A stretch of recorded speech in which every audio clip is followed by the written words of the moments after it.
Namaskar guys, welcome back to my channel. আজি ৰাতিপুৱা শুই উঠিয়ে ভিডিঅ' ষ্টাৰ্ট কৰি দিলোঁ তো মই এনেকুৱা জাধলি হৈ আছোঁ কাৰণ এফালে যাবলৈ ওলাইছোঁ খুব সোনকালে ওলাইছোঁ টাইটেল দেখি গম পালে চাগে ক'ত যাবলৈ ওলাইছোঁ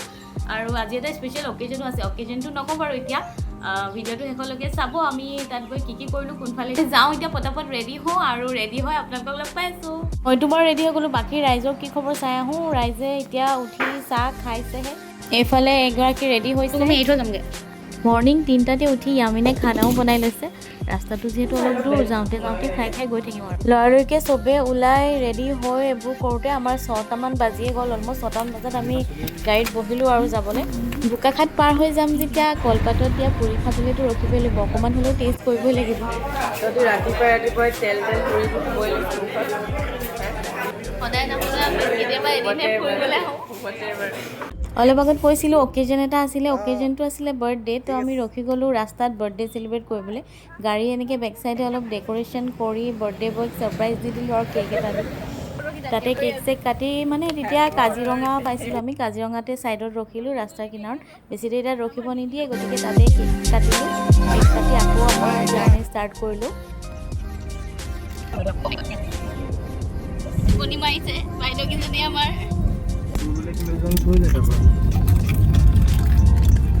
কেনেকৈ চাবি নহ'লে চলি চালাই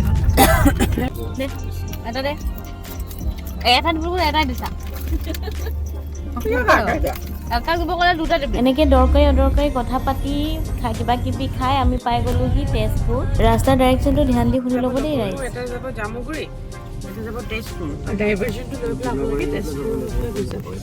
বুজিলে নহয় নুবুজিলে গুগল মেপছ আছে বাৰু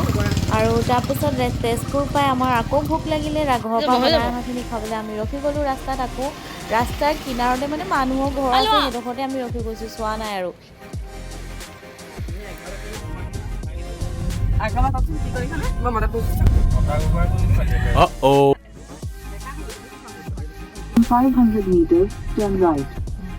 গুগল বাইদেৱে আমাক ধুনীয়াকৈ লৈ আহি পোৱাই দিলে আমাৰ ডেষ্টিনেশ্যন 12টামান বাজিল আমি পাওঁতে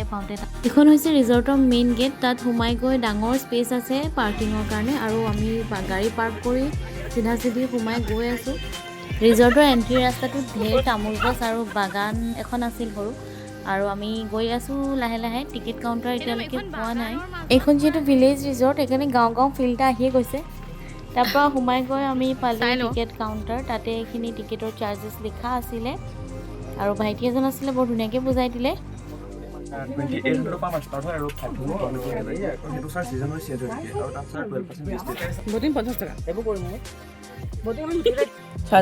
orchid football badminton table tennis boating বৰ্মা up to 60 kg দিছে হৰ্স ৰাইডিং নহয়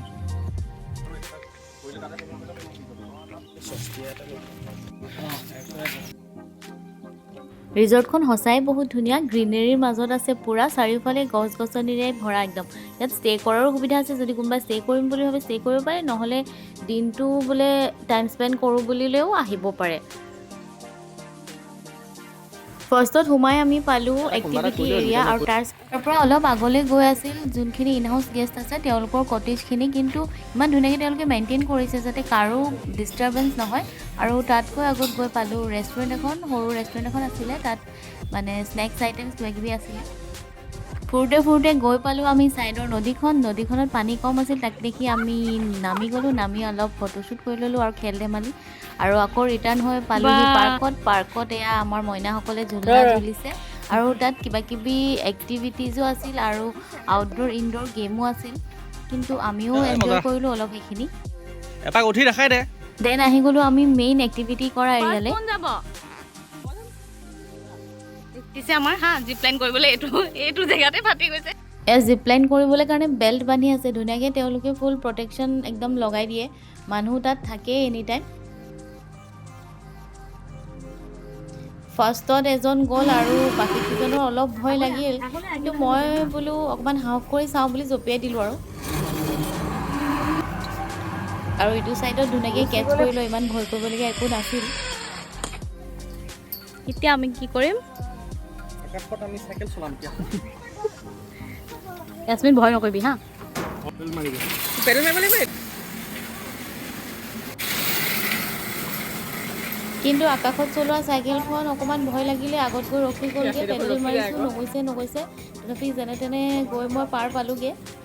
ইমানবোৰ এক্টিভিটি কৰি ঘূৰা ফুৰা কৰি আমাৰ ভোক লাগি গ'ল আৰু এতিয়া আমি খানা খাবলৈ বহিলোঁ।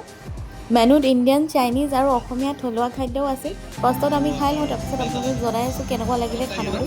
তেওঁলোকৰ ৰেষ্টুৰেণ্টখনো বহুত স্পেচিয়াছ হয়, ইনডোৰ আউটডোৰ চবতে ছিটিং কেপাচিটি আছে। অৰ্ডাৰ দিয়া 10 মিনিটছমানৰ পাছত আহি গ'ল আমাৰ ষ্টাৰ্টাৰ। তো আমি পটাপট খাই লওঁ কাৰণ বহুত ভোক লাগিছে। মেইন কোৰ্চ আহোঁতে অলপ টাইম লাগিল কাৰণ সেইদিনাখন বহুত ভিৰ আছে। আমাৰ খোৱা বোৱা হৈ গ'ল আৰু এইটো আছিলে ছুইমিং পুল। তাত মই দেখাবলৈ পাহৰি গৈছিলোঁ। সঁচাকৈ ৰিজৰ্টখন আহি বহুত ভাল লাগিল। পুৰা গ্ৰীনেৰীৰ মাজত আছে, পুৰা দ্য ভিলেজ ৰিজৰ্ট বুলি নামটো ঠিকেই দিছে। গাঁৱৰ এটা ধুনীয়া শান্তিৰ পৰিৱেশ ইয়াত আহিলে অনুভৱ কৰিব পাৰি। যদি কোনোবাই নিজৰ ফেমিলিৰ লগত দিনটোৰ কাৰণে টাইম স্পেণ্ড কৰোঁ বুলি আহিব বিচাৰে তেনেহ'লেও আপোনালোকে আহিব পাৰে, আৰু যদি কোনোবাই থকাকৈ আহি শান্তিৰ এটা পৰিৱেশ অনুভৱ কৰোঁ বুলি ভাবে তেনেহ'লেও আহিব পাৰে।